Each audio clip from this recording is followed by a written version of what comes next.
Welcome to the Shannon Wheeler Podcast. After spending 30 years in the housing industry, I have come to understand that there are two things that I love to talk about. One of those is real estate, and the other one is people.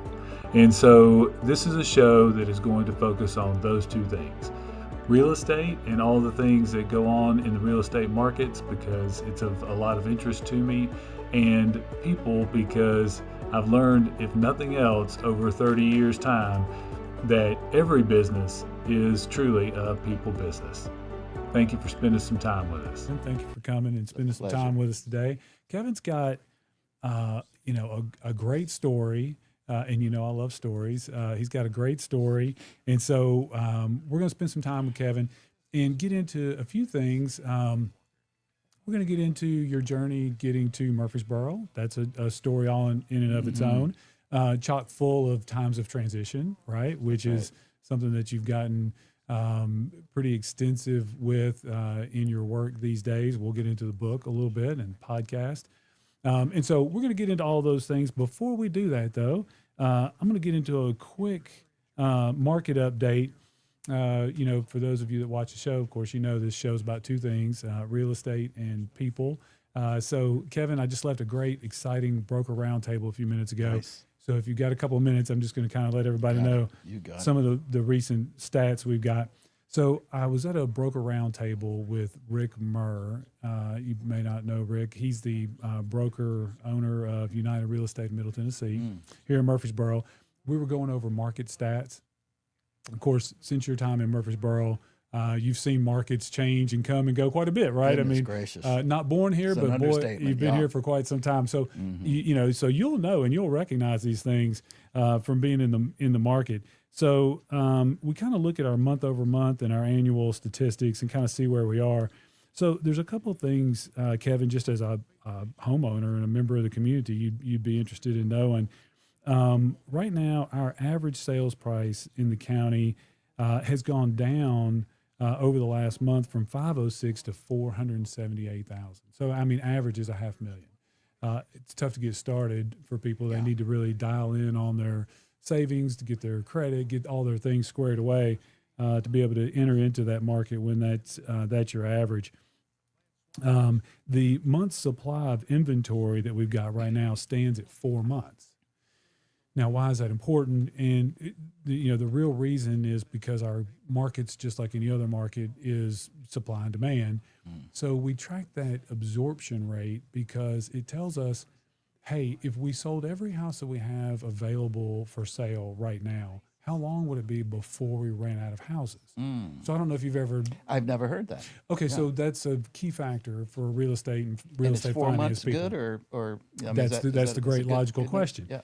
So for most of my career since 1996, in being in South Nashville, Davidson, Williamson, Rutherford counties, that's always been a number that sat at about 6 months, where people thought, if you had a house and it took 6 months to put it on the market, get it under contract, get it sold, like all those things, that was, kind of a balanced type market. I think with our ability to deliver financing and our ability to facilitate transactions with technology and all those different things, I operate with a 3-month balance. Okay. So right now, the interesting thing is we're at 4.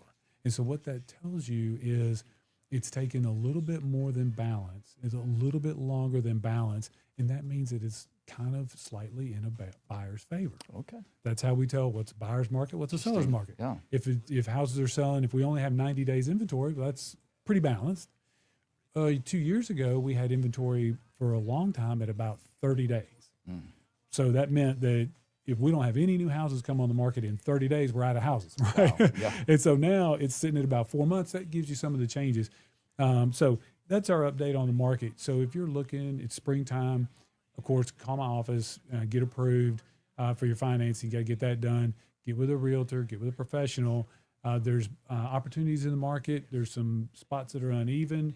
But prices are staying pretty steady within a range. Rates are not really going anywhere too fast. So it's a matter of finding the right house when it comes available, get with some professionals. So at any rate, that's our real estate update. That's Outstanding. more information than you ever needed to know. Well, no, it's good for all of us homeowners to know this sort of thing. Just at least the basics that you just put forth. Yeah, I tell people in my business club, if you own residential real estate, you would benefit from a mortgage consultation with me, whether you're looking at buying or selling, because what's happening to your neighbors is affecting you. That's right. And it's like, oh, is that true? Oh, yeah. Okay, so let's assume your neighbors on either side just went through foreclosure. Yeah, that's affecting you, of right? course, you better. So at any rate, okay. Yeah. Now, that's our real estate update, but let's talk about Kevin, and let's talk about your journey to Murfreesboro. And there's a burning question. I'm going to try to see if you want to wrestle to the floor with me a little bit later. Let's do it. But starting out, tell everybody who you are. Introduce yourself. You're as close to a Murfreesboro native as you can get these days, I think, but not originally from here, which gives you That's a correct. perspective we're interested in. So introduce yourself and tell us how you got here. Well, first of all, thank you for allowing me to be on your show. I love spread the positive. I mean, what's the tagline about, putting light on what's right or something to this Yeah. effect? I mean, wow. Yeah. I love that. Yeah. Go back and you'll look and see our episode 1. Trent talks about the journey. I love it. And I mean, I'm telling you, Yeah. spread the positive. Just log that in your mind and Spread go back the and watch the positive. interview. Trent, you know what I'm talking Yeah, about. that's Anyway, yeah, they do great stuff. Yeah. Well, listen, my journey, let's just say my relocation journey, if you will, my change and transition journey goes all the way back from the day that I was born. I was literally born in Fort Bragg, North Carolina. My dad was in the Army. He was a Green Beret. And I believe within about 6 months, of me being born, we moved to Germany, to Bavaria, Germany, in Bad Tolz. It was with the 10th Mountain Special Forces, and we actually lived there twice. So Okay. we went there once, I think, when I was an infant, stayed there about 5 years, then went back a second time when I was around the third grade. And I will tell you, when you talk about property and scenery, that set the scene for the rest of my life, quite honestly. So I then grew up, 18 years as a military brat, basically moving every 2 or 3 years, and so Yes, I remember when we Yeah. first were sharing. I love hearing people's stories. So I ask people, "What's your story?" I'm always interested to see where they start. yes, Some people start with the last couple of years. Some people Right. start with I was a wee child, and it's like I never know where they're going to start. yeah, But the yeah. thing about your story is I usually log where they're from. But I had to ask the question 3 or 4 times because I'm tracking you like I'm tracking Santa Claus or something. You're just all Well, over the globe. Well, to your point, and to the question that I think you'd posed to me before, when the hardest question we ever had to answer as both as a young person and as an adult is, where are you from? Yeah. Because spent first 18 of my years of my life moving with my dad. Then in 1979, I joined the Air Force. And You just couldn't get enough. You're you just know, like, this is what listen, I'm used to. I'll be honest with you. I moved to Bowling Green. My dad was teaching at Western Kentucky, teaching ROTC military science. And after I graduated high school, I came up there so that I could make it big in the songwriting world. And I'd say it took about 48 hours to figure out I was not even in the parking lot, let alone the ballpark, when it came to a songwriter. So I slung around for about 1.5 years and finally just acquiesced that it ain't going to happen, and I joined the Air Force and then started moving 20 more years around the world. So side note, Yeah. on the songwriter front, I happen to know that you did, in a compilation fashion, complete your first bluegrass track. I did. So, Trent, I'm going to get you the track. We're going to put it at the end. Is that okay? Can we Oh, do yes, that? would love it. Okay, so we'll put a link to it. You can't get it out of your head. That is what it is. So we'll put a link to that because that's pretty interesting. So you realized songwriting wasn't going to happen. Yeah, it wasn't going to happen. Join the Air Force. Yes. But that's just literally the beginning of the adventure. Yes. The truth be told is the Air Force, the military in that sense, really changed my life in a lot of ways. But I'll just move forward and say that, and I met my wife, Jane, who I'm we're coming up on 40 years, Oh, and wow. she's a veteran as well. She spent 10 years in the Air Force. Let me back up to something. Please. Is your dad still with us? He is not. He passed in 21. Okay, Yeah. and you said he was teaching military science. Yes. The reason I was asking is, and sorry to hear No, about it's that, okay. but I was asking because I was wondering what an learned, educated military science professor. I wonder if what his understanding of the Strait of Hormuz and what our current day understanding is, if it's any different. Like, not from a political standpoint, Yeah. but just from a military standpoint of how to address it. Yeah. Because I bet it's not changed, I mean, thousands Yeah. of years, right? Yeah. But substantively probably hasn't changed. Right. That's it. That's just a fact. So it No, just made me I wonder think what he he would would. say. I think he would have some He'd things weigh to say in. about it. Well, he spent 3.5 years in Vietnam, and there was a couple of stories that he eventually told me near the end of his life, that I think he would probably tell about the Strait of Hormuz, and that is that he told about a time that he was accompanying the special forces group that he was in, was accompanying a convoy, and there were ditches and gullies on both sides, and he said they got right about in the middle, if you will, and started getting hit from both sides. He said it was like just hell broke out. Right. Just in That an was what came to instant. my mind. Yeah. And so the thinking, I think what he would say about that is that's the struggle about the Strait of Hormuz, that it's Yeah. not a very wide area, and you are absolutely Laid bare, and you have to go. 100%. You have to go hilltop to hilltop. Yes. Okay, That's you have to go. exactly right. Yeah. And that's why Interesting. it's been so hard to actually get it open, is because, the Iranians are dug into that area, and you're Yeah. just open season. It's one of those Yeah. that has been. It's probably not changed that way since antiquity. Yeah. In that area right there. So Yeah. okay, so you get in the Air Force, you meet your wife of 40 Love of my life, years, yeah. and 40 years, yeah. But you guys have a little bit of an unusual time in the military. Is this Very unusual, okay. actually, Let's talk yeah. about that. Okay, I'll do it very briefly. I am a storyteller, so you'll have to cut me off if I get too that's deep okay. into this.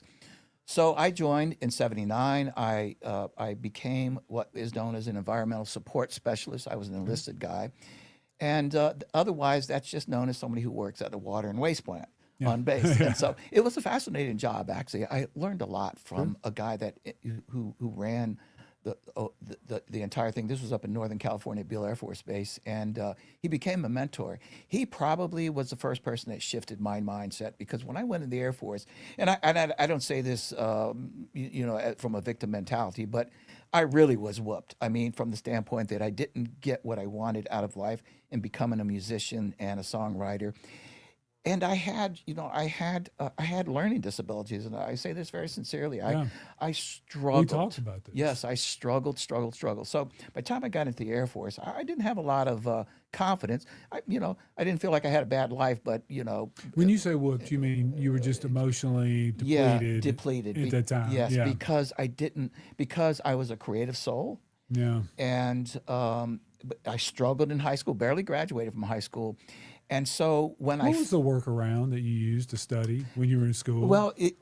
and this goes to part of what I'm thinking about. Well, it wasn't until later on till I figured this out, but it was creativity that when I was young, creativity was not known as a good thing for a man. I mean, for a young man or a boy or anything, it was seen as sort of sissified, and oh yeah, you love poems, and that was me. I love unless you're poems. Simon and Garfunkel, then it Oh, was you're cool. Simon you know? Garfunkel, then everybody finally It- comes it, around. It was the whole thing. It's like, oh, he's an artist. Well, he better also be an astronaut. That's exactly right. That's exactly right. Bar set high. That's Anyway. exactly right. But I had to.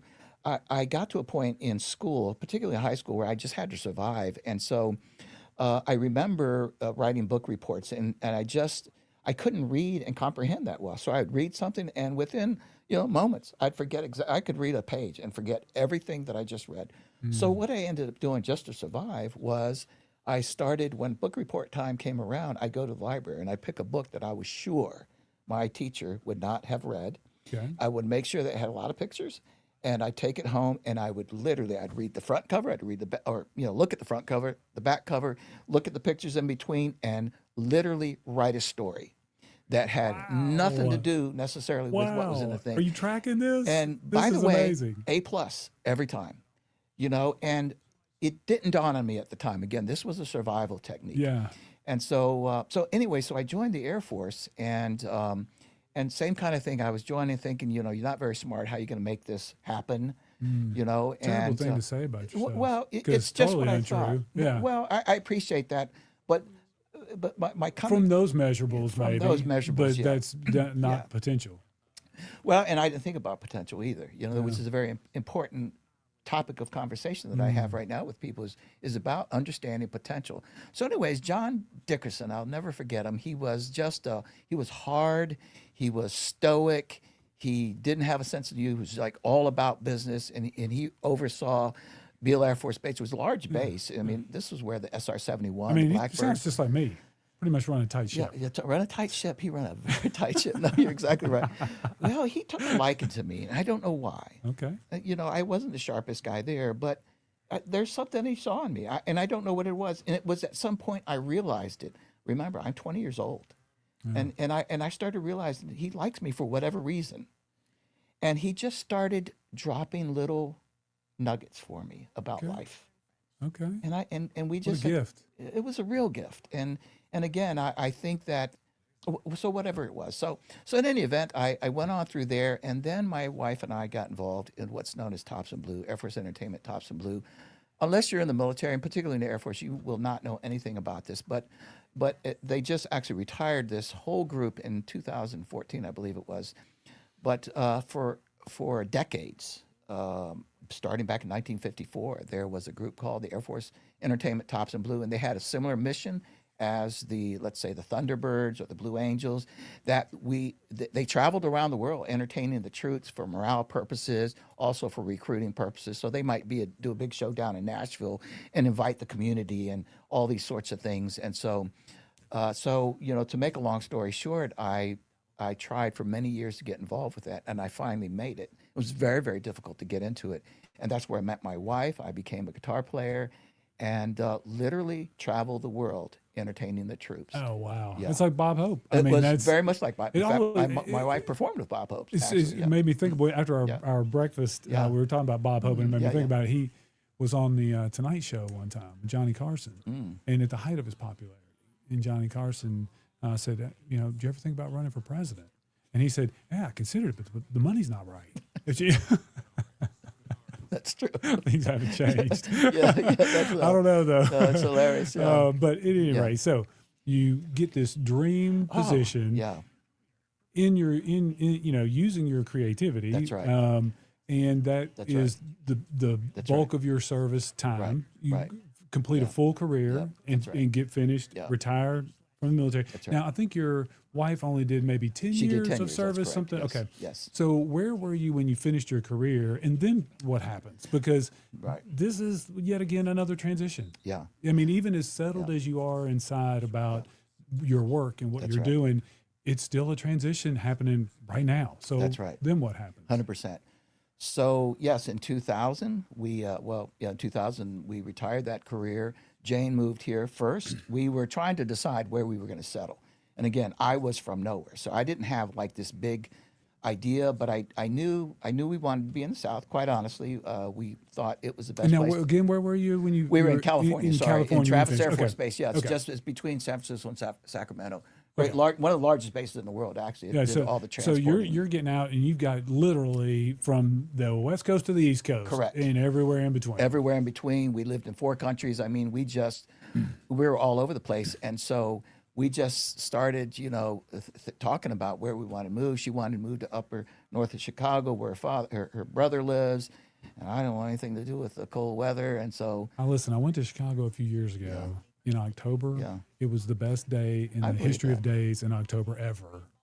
In Chicago, like that would be the day that you would make a mistake and say, "I could deal with the winter." that's right. No, that's a good point. That's like us in the springtime. That's when we Yeah. get them. They come Yeah. to meet people for Easter, and they Yeah. spend a couple of days in springtime in Tennessee. Incredible. They never go. They go back and pack. Well, I had studied a negotiating course about 10 years earlier. I need that. I need your help. Roger Dawson, you've heard about this guy, but he talked about, what most people know, and that is that if you want to be here, start way down here. So she Yeah. started in. I did this. I still haven't convinced her that I did this to her, but she started up in north of Chicago, And I said, well, I want to land somewhere around Nashville. So I started down in Costa Rica. She said, where do you want to? I said, Costa Rica. She said, Costa Rica. I said, okay, Miami.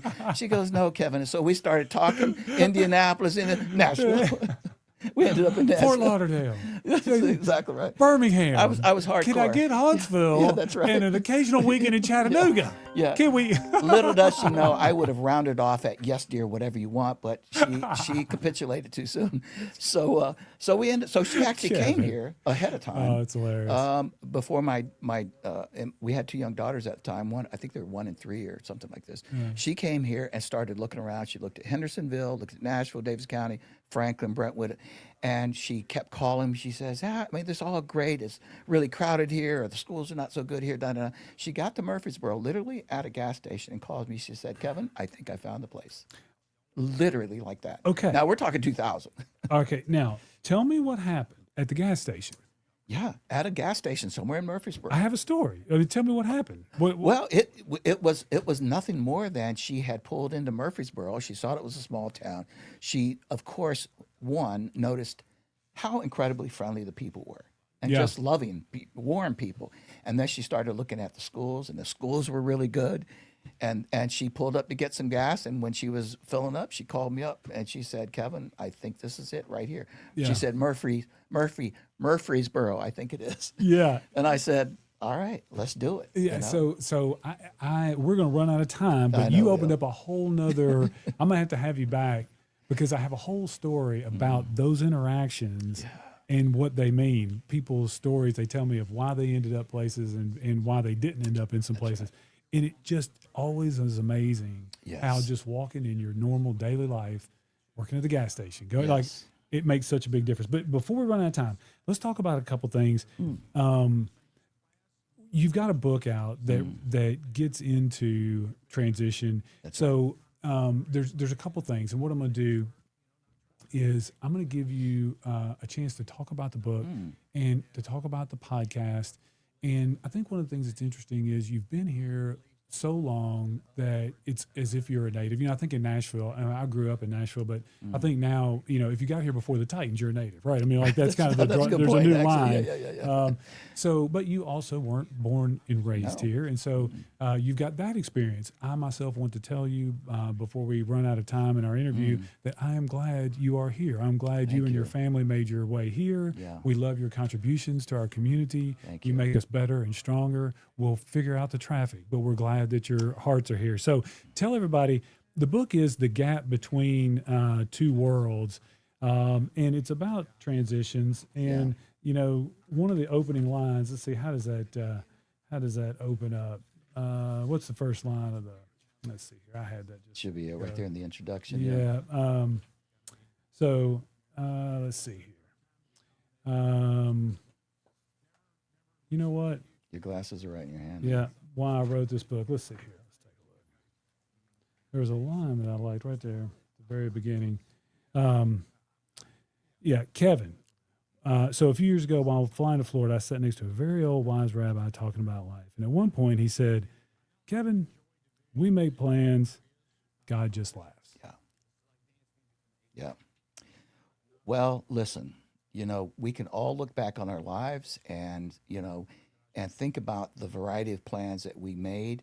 There was a point in my life that I decided that, you know, we should make plans. We try to make plans, but this is from Kevin's point of view that ultimately, if we believe in God and trust in God, then when the plan doesn't work, some people use it as a sort of a knockoff line, but I mean it.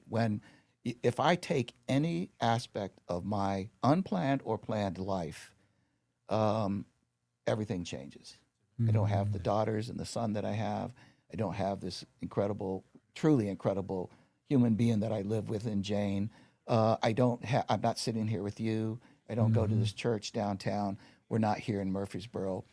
And it's really true that, you know, you can make all the plans. Now, you can make plans and stick with them and ignore God or not believe in God.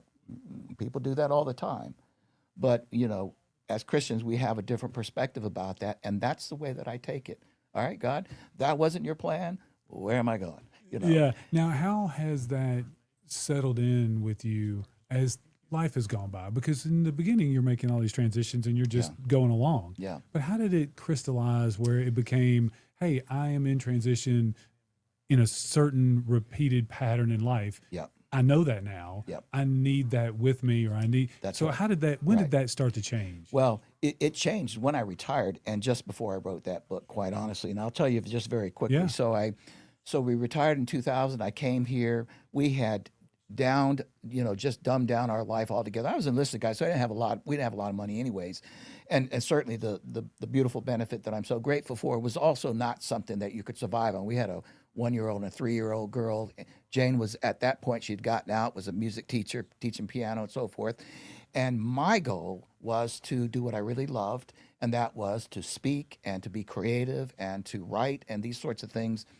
And so we gave ourselves a year. We moved here. I did $9 job hours downtown in Nashville, as a receptionist, oh, so-and-so, this was Kevin speaking. And so as we got closer to that year, when that money was dwindling down, it started with just a little bit of concern, then went frustration, then kept going, anger, and then I deep dived into a state of depression. I do mean the kind that you're on the floor and you can't get up. Yeah. And a tremendous amount of anxiety because I saw my life, what I had planned, what we had done so diligently to plan for, falling apart. And I thought I was going to have to go out and get a job, a real job. And I knew that once I got the job, and this is how life works, I would probably get comfortable and maybe not ever have this chance again to work for myself. And so I fell in a very, very deep depression. I then started having disc bulging. So I got physically ill, and one exacerbated the other. In any event, at one given point, Jane started studying about depression and anxiety, all these sorts of things. And she came to me one day. She said, Kevin, you are leaving the house this morning. You're going over to whatever it was, the coffee shop, and you're going to just open up your laptop and you're just going to spill your guts out onto that thing and just tell it everything you're feeling. I did that for 30 days. Did it just blow up right there? It blew up. Oh, it was crazy. I did it for 30 days relentlessly every day. And finally I went and printed out everything that I had been, and it was just a scrambled thinking. I went across the street, had it printed out, took it home to my wife. I said, Jane, I've been, you helped me so much with this. What a blessing. I just want you to read what I've been writing. And it was a lot. She said, I'll read it. And she read it before she went to sleep, got up the next morning, and she said, Kevin, you've been talking about writing a book.